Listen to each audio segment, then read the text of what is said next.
বাংলাদেশে বসবাসকারীরা আত্মীয়দের জন্য উদ্বেগে ভারতীয়দের। একদিকে রাজ্যে চলছে এসআইআর, অন্যদিকে পার্শ্ববর্তী বাংলাদেশ উত্তাল। এই পরিস্থিতিতে আতঙ্ক সৃষ্টি হয়েছে ভারতে বসবাসকারী বেশ কিছু মানুষের, যাদের আত্মীয় স্বজন রয়েছে বাংলাদেশে। এই পরিস্থিতিতে উদ্বেগের সঙ্গে পুরাতন মালদার বাসিন্দা জয়ন্তী মণ্ডল তার মা, বাবা, দাদা থাকে বাংলাদেশের মানিকগঞ্জে। পরিবারের সঙ্গে কথা বলার চেষ্টা করছেন এবং বাংলাদেশের পরিস্থিতি নিয়ে রীতিমতো উদ্বেগ প্রকাশ করছেন। পুরাতন মালদার পালপাড়ার বাসিন্দা জীবন পাল একসময় বাংলাদেশের ছিলেন, পরবর্তী সময় ভারতে চলে এসেছেন। তিনি এখন ভারতীয় নাগরিক, তার আত্মীয় স্বজন ওখানে রয়েছে। কেউ রীতিমতো উদ্বিগ্ন বর্তমান পরিস্থিতিতে। তার দাবি, ভারত সরকার যাতে অন্তত এই সময় হিন্দুদের ভিসা দেয়। বিজেপি উত্তর মালদা সাংগঠনিক জেলার সভাপতি প্রতাপ সিংহ বলেন, এইসব মানুষদের নাগরিকত্ব দেওয়ার জন্য সিএএ করছে বর্তমান কেন্দ্র সরকার। যারা বাংলাদেশ থেকে এই পরিস্থিতিতে আসবেন, ভারতে থাকতে চান, তারা সিএএ-তে আবেদন করুন। বাংলাদেশে আমার মা, বাবা, মামা, মামি, মামাতো ভাই, পিসি, আমার প্রচুর আত্মীয় স্বজন আছে বাংলাদেশে। ফোনে বিগত রাতে গত রাত্রে আমার দাদা আমাকে ফোন করেছে, যেটা ফোন করে জানতে পারলাম আমি যে ওখানে নাকি ভীষণ খারাপ অবস্থা, জায়গায় জায়গায় আগুন জ্বালিয়ে দিচ্ছে, হিন্দুদের ঘর দুয়ার থেকে জিনিসপত্র নিয়ে যাচ্ছে। যারা মেয়েরা ধরেন, একটু কি বলবো আর আপনাকে, যে সমস্ত মেয়েরা উপযুক্ত তাদেরকে মনে করেন ঘর থেকে বের করে নিয়ে চলে যাচ্ছে। কোনো মেয়েদের তো কোনো সুরক্ষা নাই, ছেলেদেরকে বিভিন্ন রকম অত্যাচার করা হচ্ছে। টাকা পয়সা না দিলে বলছে বাড়ি থেকে বের করে দেবো, ভাঙচুর করে দিচ্ছে। এত খারাপ অবস্থা। আমি মা বাবাকে বললাম, ওনারা ভয় পাচ্ছে, যে ওনারা বলছে যে আমরা কোথায় যাব, আমরা কোথায় যাব, আমাদের ভিসা দিচ্ছে না, আমরা ভারতে গেলে আমাদের কাগজপত্র হবে কিনা।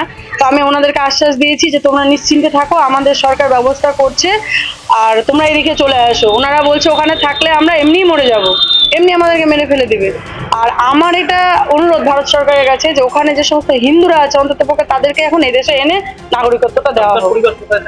বাংলাদেশের মানিকগঞ্জ, ঢাকা ডিস্ট্রিক্ট মানিকগঞ্জ। ঢাকাতে আমার মামারা থাকে, মানিকগঞ্জ আমার মা বাবা থাকে।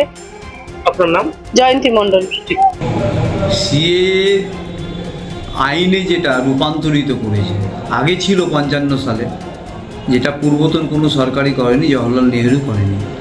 সেটা একমাত্র বাংলাদেশ, আফগানিস্তান, পাকিস্তান এই সমস্ত রাষ্ট্রে যারা সংখ্যালঘু, যারা ধর্ম, নিজেদের মান সম্মান, ইজ্জত রক্ষার জন্য ভারতবর্ষে এসেছেন, এখনও আসছেন। যখনই বাংলাদেশ, পাকিস্তানে এই সংখ্যালঘু হিন্দু সম্প্রদায়ের মানুষের উপরে, খ্রিস্টান সম্প্রদায়ের মানুষের উপরে, বা ওখানে শিখ, বৌদ্ধ, জৈন, তাদের উপর যখন অত্যাচার হচ্ছে, এটা পরম্পরাগত দেখেছি আমরা, তারা ভারতবর্ষে কিন্তু আশ্রয় নিয়েছে।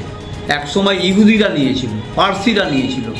তো ভারতবর্ষ এমন একটা রাষ্ট্র যেখানে অত্যাচারিত বিভিন্ন সম্প্রদায়ের মানুষ এসে তারা এখানে বসবাস করেছে। তাদের নাগরিকত্ব দেওয়ার জন্যে ভারতীয় জনতা পার্টির নেতৃত্বে যে এনডিএ গভর্নমেন্ট, আর সেইটা সিএ কার্যকর করেছে।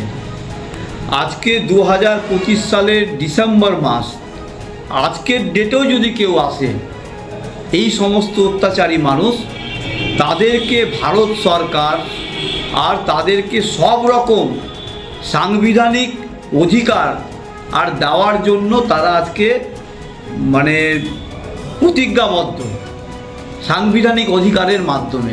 এত যারা এই ধরনের নাগরিক ভারতবর্ষে এসেছেন, নিজেদেরকে এখানে সুরক্ষিত মনে করছেন, বাংলাদেশে গেলে তাদের প্রাণ চলে যাবে ভয়, এই ধরনের আতঙ্কে যারা ভুগছেন, তাদের জন্য নিরাপদে এখানে থাকার সমস্ত রকম ব্যবস্থা ভারত সরকার করবে।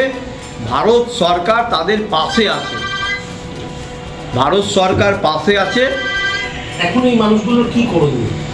এখন এরা আমাদের মতো, যে আমরা যেরকম নাগরিক হিসাবে এখানে বসবাস করছি, পুরো তার সেই নাগরিক হিসাবে নির্ভয়ে নির্দ্বিধায় তারা বসবাস করবে। আবেদন করবে না সিএতে? আমরা সিএতে আবেদন করার জন্য আহ্বান জানিয়েছি। নির্ভয়ে নির্দ্বিধায়, কোনো রকম শাসক দলের প্ররোচনায় পা না দিয়ে তারা সিএতে অ্যাপ্লিকেশন করুক। তাদের নাগরিকত্ব সহ তাদের সমস্ত মৌলিক অধিকার পাইয়ে দেওয়ার দায়িত্ব ভারতীয় জনতা। হ্যাঁ, অনেক আছে আত্মীয় স্বজন। হ্যাঁ, অনেক আত্মীয় স্বজন, তাদের ভয়াবহ অবস্থা, মেয়েদের সুরক্ষা নাই, ওরা ছেলেরা ঘর থেকে ঠিক মতো বাড়াতে পারে না। হ্যাঁ, আমরা ওখানে ফোনের যোগাযোগ করতে পারি না ঠিক করে। রাত্রিবেলা আমাদের ফোন করলে বলে যে না কাকু রাত্রিবেলা ফোন করা যাবে না। হ্যাঁ, ওদের কল নাকি ওদের কি করে হ্যাঁ ওটা করে রাখছে, তারপরে আমাদের উপর এসে অত্যাচার করছে।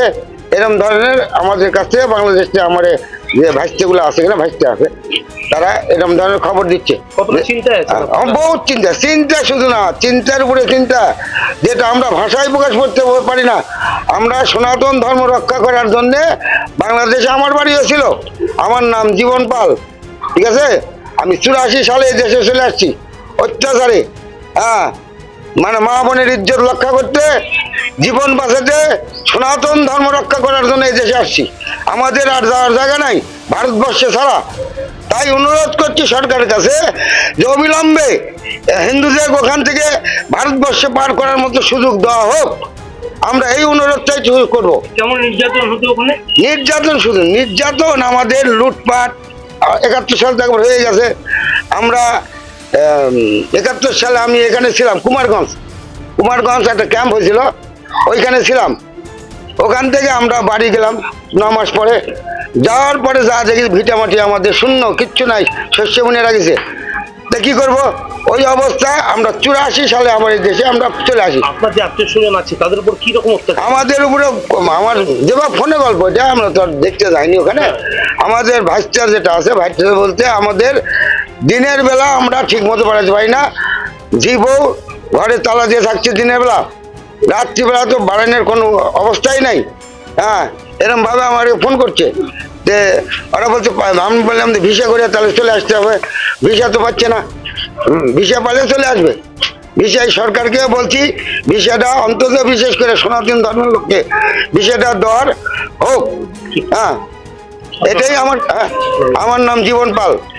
জুমলাওয়াজ পার্টি, এই বিজেপি কিসের সিএ? আপনারা প্রধানমন্ত্রী চেয়ারে নরেন্দ্র মোদী বসেছে, তখন এসআইআর করার প্রয়োজন হলো না। এসআইআর এখন করে বাংলার মানুষ শয়ে মানুষ মারা যাচ্ছে। সিএর নাম করে আতঙ্ক ছড়াচ্ছেন সারা বাংলা জুড়ে। এই ধরনের কোনো জুমলাওয়াজ পার্টির যে চক্রান্ত বিজেপি করতে চাইছে, এগুলো করে কোনো লাভ হবে না। এই বাংলার অত্যন্ত প্রহরীর নাম মমতা বন্দ্যোপাধ্যায়, এই বাংলার সেনাপতির নাম অভিষেক বন্দ্যোপাধ্যায়। আপনারা একটা কথা দায়িত্ব নিয়ে বলতে পারি, 26 সাল আর কয়েক মাস পরে এই বাংলায় সাম্প্রদায়িক শক্তি বিজেপির কোনো দাঁত ফোটেনি, ফুটবে না। এখানে একটাই দল ছিল, তৃণমূল কংগ্রেস, আছে এবং থাকবে। আমাদের ভিডিও ভালো লাগলে লাইক ও শেয়ার করুন, কমেন্ট সেকশনে আপনাদের মতামত জানান। আরও ভিডিও পেতে আমাদের চ্যানেলটিকে সাবস্ক্রাইব করুন এবং প্রতি মুহূর্তে খবরের আপডেট পেতে প্রেস করুন বেল আইকন।